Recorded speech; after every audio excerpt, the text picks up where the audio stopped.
Enough, thank you. Okay, welcome back. I am Stanford Chidge, and you are watching or even listening to the Chelsea Fancast. And sadly, Lauren, who we love desperately, and I'm very sorry she's not here tonight. It's a great shame because I bet you the people, I don't know actually, I'll ask you, Darren, are the people on Mixler missing her tonight?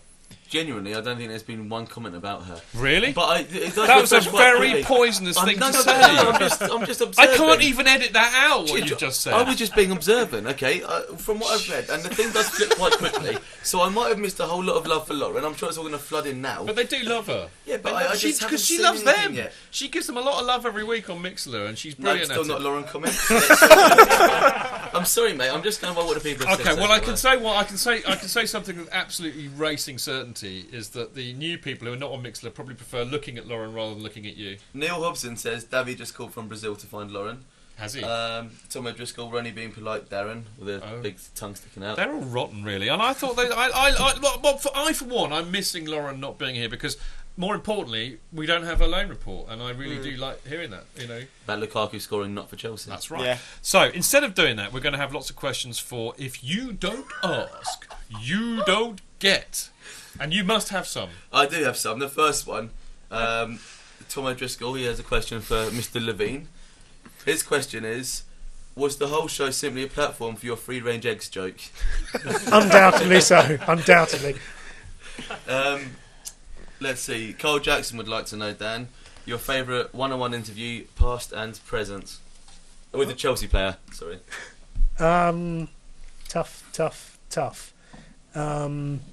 I think probably it has to be the shortest, and but the best interview would be with immediately after we won the European Cup in Munich. I asked Ashley Cole for his thoughts on the whole situation, and he gave me 2 words, and the second was off. And I have never seen you before. He's seen you before. I have never been so pleased to hear those words from Ashley Cole. I could have kissed him. How funny. Listen, what I should have said, of course, and forgotten my example of talking to Darren and hearing all about Lauren, is that if you're listening, and actually this applies to the people out there in TV land as well, if you're listening to us on mixlr.com/Chelsea-fancast, or if you're watching, then what you can do is you can ask a question to us by posting it on Mixler, or of course putting it on Twitter at Chelsea Fancast, and you can ask any one of us a question about football or anything you like. I mean, we kind of like the idea that it's a bit like Truth or Dare, but in a Chelsea Fancast style, so you absolutely have to answer it and be truthful.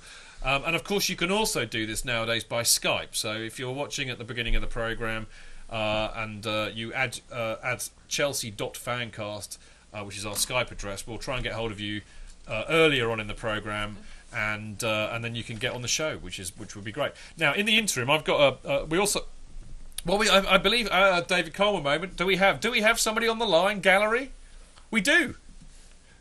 Who do we have? Davy, my man. This guy is from. I love these guys. These guys are from Brazil. The boy from Brazil. This is right.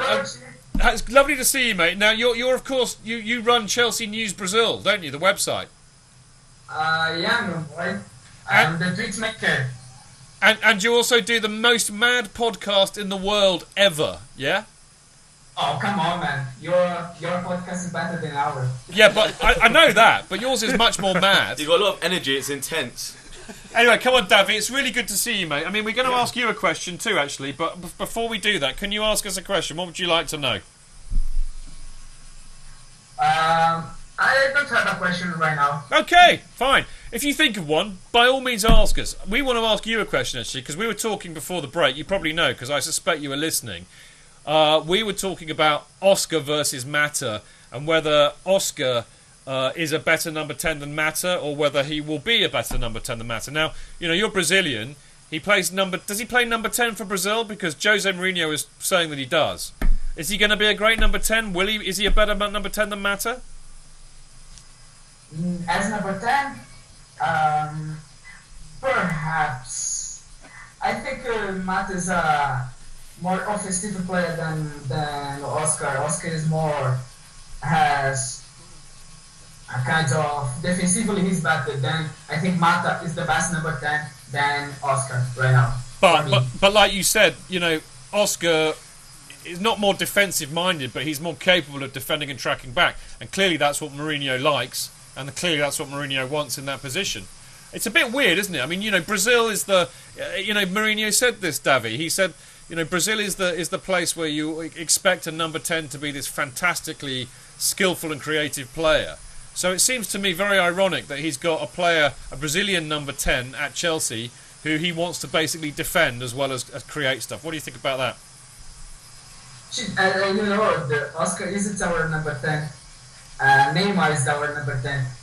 Even play on winger. Well, there you just answered it. I mean, Neymar is. You see, we have an expression in England, Davi. It's like having a luxury player. Yes. Yeah. Yes, I know. We know the. Neymar's a luxury player. The creative player as number 10 as well. What do you reckon, Dan, on this? I don't know. I mean, Davi will know more about this probably than me, but I just have this feeling, and I've heard it expressed by a few people, that if Oscar plays in that position week in, week out for a season or 2 seasons, he's got the potential to be very, very special indeed, and maybe even the best number 10 in the world. Interesting stuff. So, Davi, is there anything else you want to say apart from? I mean, you can have a shout. I would always plug your fantastic website, Chelsea News Brazil. It's Chelsea Brazil, isn't it? Yeah, it's chelseabrazil.com is our website. If any one of you wants to visit it. How many Chelsea fans or Chelsea supporters are there in Brazil, mate? In Brazil, in our fan page on Facebook, we have 10,000. Thousands. Chelsea are big in Brazil, aren't they, mate?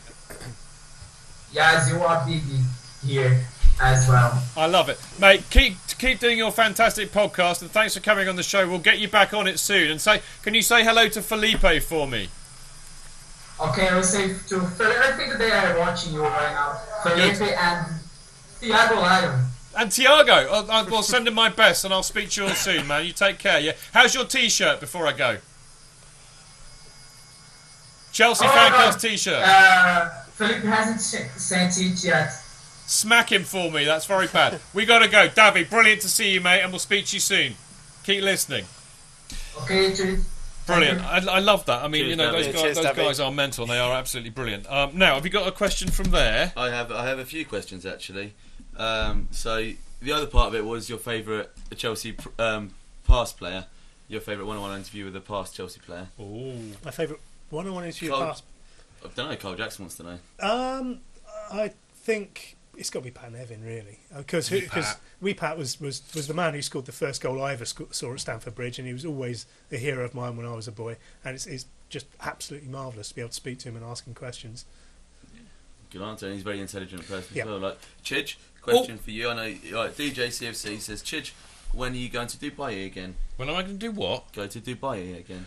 Oh, well, I don't know. I mean, the reason I went to Dubai was that somebody was stupid enough to pay for me to go, because I was actually working out there. So until I have enough money saved up in my piggy bank, I probably won't be going. But I loved Dubai. I mean, I particularly loved meeting everybody in Loka Bar, and I just had I had much more fun getting drunk with the Chelsea supporters in Loka Bar, watching the matches with them, than I did doing any of the work out there. But is that a surprise? Not really. I thought you were going to say than you do getting drunk with Chelsea fans in Yeah, London. that's what I thought. No, I like getting drunk with Chelsea fans wherever I may be. But I particularly liked it in Loka Bar because they are Billy Bonkers, mate. They're lovely. I'd like to go. And they bought me lots of beer, which kind of helps. I've got a very quick email here, which I'm going to read out, and then I can ask you lot that. This is from Javith, or Gvith. What do you reckon? You're our kind of stats man or language man. Is it Gvith Sukumaran? I think you've done a pretty good job there. I think so. He says, hi guys, I'm a fan from Sri Lanka, and my question is regarding the fans in general. Why do you think fans these days react to a loss as if it's the end of the world? Most groups and pages end up becoming platforms to rant, most recently after the Everton game, for example. Also, what do you think? What do you all think of Lukaku's move? Any truth in the rumours saying he asked for a loan, feeling that he's not ready yet? Ross, you can have that one. Well, the first part, I'm going to sound a bit like a moany old git, but I think it's part of the sort of the internet, social media, instant reaction stage, as Jeeves said, and also part of the sort of entitled "What Have You Done for Me Lately" culture, whereby you have to win. Like a song. What have you done for me lately? I don't know. Maybe. I'm not really much of a songsmith, I don't think. Darren's our song man. He's a song and dance man. Janet He Jackson, is, so as you ask. Jackson, yeah. Sorry? Janet Jackson, so as you ask. Oh my god, he knew that. That is frightening. Chad did as well, I think. Chad gave it yesterday. What have you done for me? All right. Oh my god, I missed that. When the bench is singing, Chad was, yeah. Chad was singing to Janet Jackson. Can you get that going at Swindon? Yeah, I like that. One song, you've only got one song. Have you answered that? Yeah, I was just going to... Best example is the last 2 games where there've been boos at half-time. I mean... There's always booze at half-time, apart from on Champions League nights. Very, very good. But very good. I would say that maybe it's also that in his first coming, Jose raised the bar so much, what we all expect, that anything less than that seen as disappointment. We've got another caller. We've got another Skype call. Are you ready for this? I am ready. Are you for ready? this. Are you really ready for this? You look at me like it's my mum or someone. It is actually Darren. Actually, Darren, this is not really the Chelsea Fancast at all. In a minute, the bloke who does this is your live, because the other bloke who used to do it is probably Aspel. dead, isn't he? But yeah, he's going to walk through the door and he's going, Red book. Darren Mantle, this is your life. I would like Chad to do it. I bet he's got some Yeah. good stats. But you know what? It's not. It's actually, we've got somebody on the line. Can we have the caller, please? Hey! Chris Downer! FamousCFC.com. How are you? I'm very good, mate. How are you? I'm very, very well too. Nice to see you. Have you got a question for one of us? Well, I was going to come on and just chip in on the patient side of things. It does seem now that football has just become a very impatient game. You know, you look at Di Canio being sacked, and it just seems that... Di Canio was funny. That was funny, though. We liked that. That was funny, Di Canio being sacked. That had nothing to do with patience. Anyway, go on. I interrupt. But, you know, the kind of idea that, you know, with the money in the game now, stakes are so high, and you know, the way that the fans, you know, maybe from other cultures are brought in is kind of very much kind of all about the success. And when it doesn't happen, there's no, you know, you don't get 10 games as a new manager now to bed in, you get 3. And if not, you know, if you look at last week it was us, this week it's Moyes at Man United, and the week after it'll be somebody else. It's just now it just seems you don't get any time. It's, as Rob said, instant gratification or move on. I want to bring Dan in on this, Chris, because I actually think I personally think a lot of this is driven and fueled by the media. But I definitely blame the media. It's definitely the media's fault. Yeah.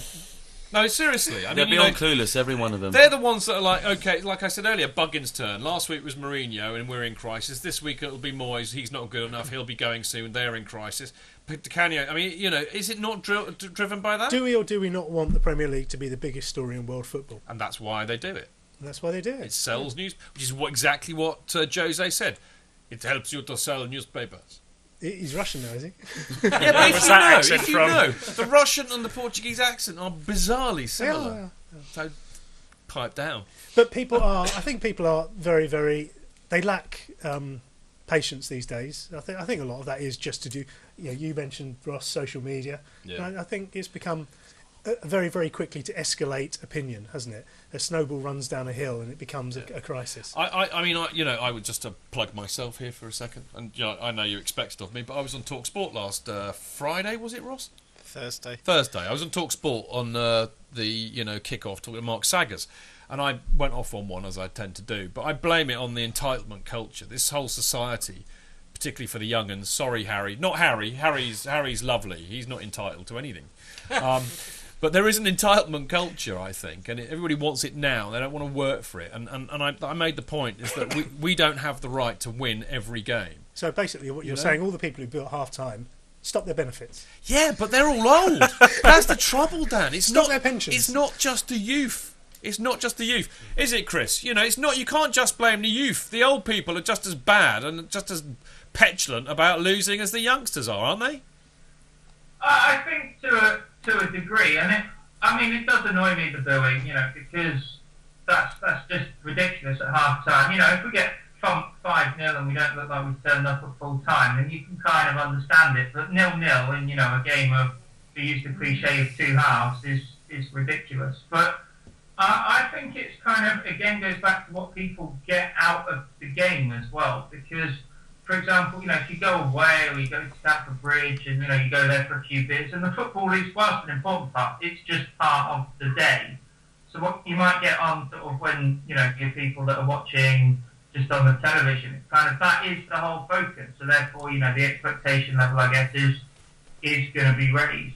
Sometimes we go to matches and you kind of have to check the scores in the morning. Yeah, that's a good See point. whether we won or not, and maybe that's part of it. But the sense, and I think generally, every time we lose, whether it was 20 years ago, 30 years ago, or a year, or at the weekend, people always moan. People like to moan, and that's kind of part of the reason we like football, is because there's so many opinions to have.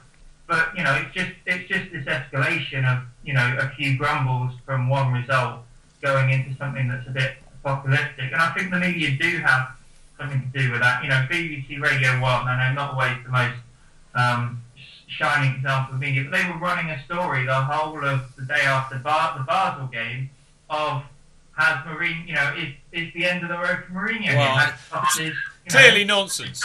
Clearly nonsense, Chris. I've got a question for you, Chris. Is that a Rafa Benitez beard or is it a Chidge beard? It's definitely a Rafa beard. I'm now an FC Napoli fan, and you cheeky monkey. I've got one question for you as well, Chris. How's famouscfc.com going?